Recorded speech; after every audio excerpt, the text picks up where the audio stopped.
Lesson 4 of A Course in Miracles. These thoughts do not mean anything. They are like the things I see in this room, on this street, from this window, in this place. Unlike the preceding ones, these exercises do not begin with the idea for today. In these practice periods, begin with noting the thoughts that are crossing your mind for about a minute. Then apply the idea to them. If you are already aware of unhappy thoughts, use them as subjects for the idea. Do not, however, select only the thoughts you think are bad.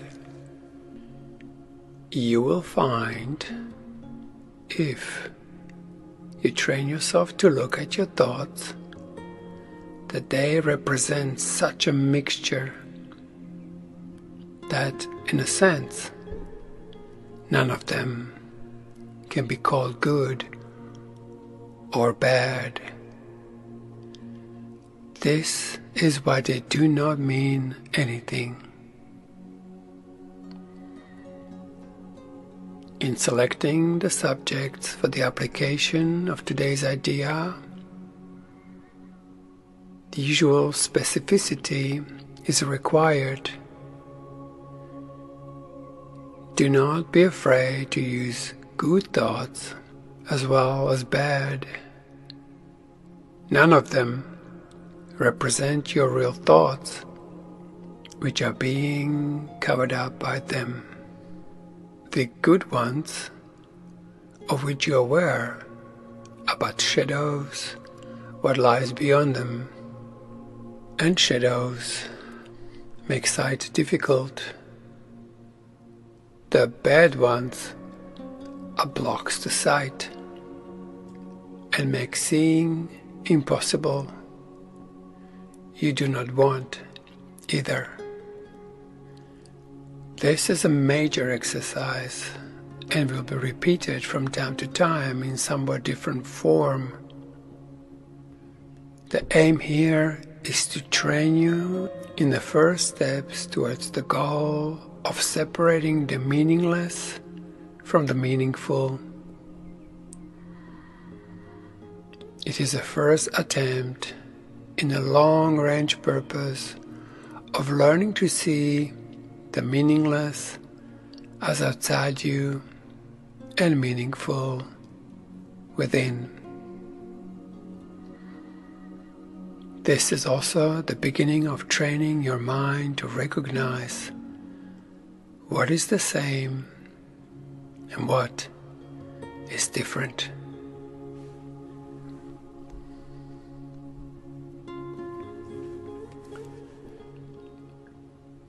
In using your thoughts for application of the idea for today,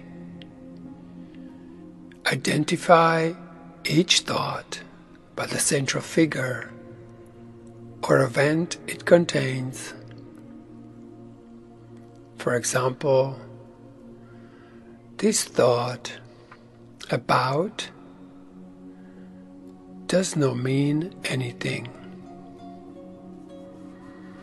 It is like the things I see in this room or wherever you are. You can also use the idea for a particular thought which you recognize as harmful. This practice is useful,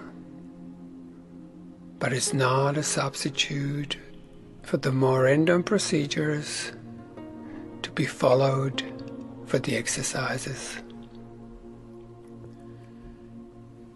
Do not, however, examine your mind for more than a minute or so, you are too inexperienced as yet to avoid a tendency to become pointlessly preoccupied.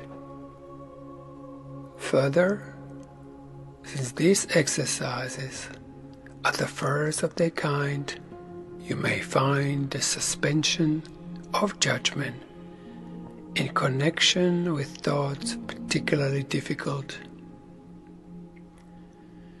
Do not repeat these exercises more than 3 or 4 times during the day. We will return to them later. So begin to note the thoughts that are occupying your mind in this moment. And when you notice one, say, "This thought about my recording does not mean anything.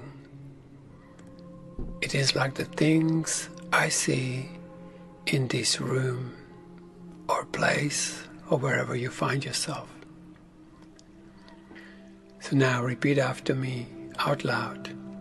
This thought about feeling anything that's really there, and then say, does not mean anything.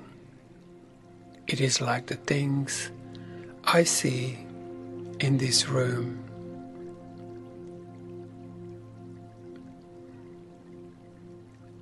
Now say this thought about, fill in the gap, and say, does not mean anything.